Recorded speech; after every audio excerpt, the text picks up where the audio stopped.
एक औरत अपने नवजात बच्चे के साथ 3 दिन और 3 रातों से समंदर में बह रही थी। उनका इकलौता सहारा था एक कंटेनर जो अब धीरे धीरे डूबने की कगार पर था। उसने बच्चे का डायपर समंदर में फेंका और कुछ ही देर में कुछ मछलियां वहां मंडराने लगी। उसने जल्दी से एक सिंपल सा फिशिंग टूल बनाया, लेकिन मछली पकड़ना इतना आसान नहीं था। जब सारी उम्मीदें टूटने लगीं, तभी आसमान में एक प्लेन दिखाई दिया। जोश में वो भागी और कंटेनर के अंदर से एक शीशे का टुकड़ा ले आई। वापस आते वक्त उसका पैर फिसला और कांच से उसकी जांघ कट गई। दर्द की परवाह किए बिना वो उठी और मदद के लिए चिल्लाने लगी, लेकिन प्लेन बहुत दूर था, कोई उसे देख नहीं पाया। इन्फेक्शन से बचने के लिए उसने शराब से जख्म को साफ किया, फिर अपने ईयरफोन की वायर से खुद ही टांके लगाए। दर्द इतना तेज था कि वो बेहोश होने वाली थी। खाने के लिए उसे मछली पकड़नी ही थी, इसलिए ईयरफोन वायर से एक जाल बुन लिया। उसमें एक डायपर डालकर उसे समंदर में छोड़ा और चुपचाप इंतजार करने लगी। कुछ ही देर में एक मछली उस जाल में फंस गई और उसे आखिरकार एक भरपेट खाना मिल गया। वक्त बीतता गया। उसने कुछ राशन स्टोर कर लिया था। अब उसे बचने का रास्ता चाहिए था, तो उसने सैकड़ों हेल्प मैसेज लिखे, हर एक को एक प्लास्टिक बॉक्स में डालकर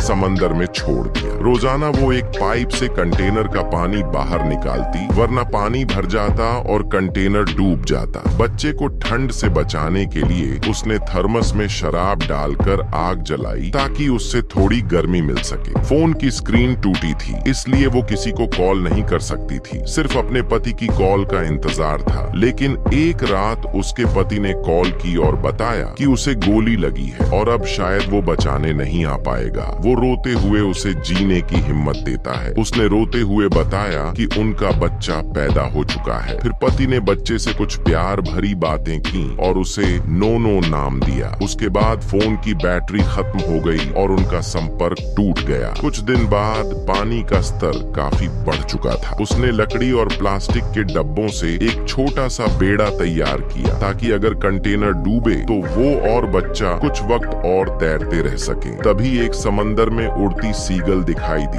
जिससे उसे उम्मीद जगी, क्योंकि सीगल आमतौर पर लैंड के आसपास ही होती है। लेकिन रात में जो मोम की पट्टी वो लीकेज को बंद करने के लिए इस्तेमाल कर रही थी, वो अचानक निकल गई और पानी तेजी से अंदर आने लगा। उसने फौरन खाने का सामान निकालने की कोशिश की, लेकिन तभी एक और हादसा हो गया।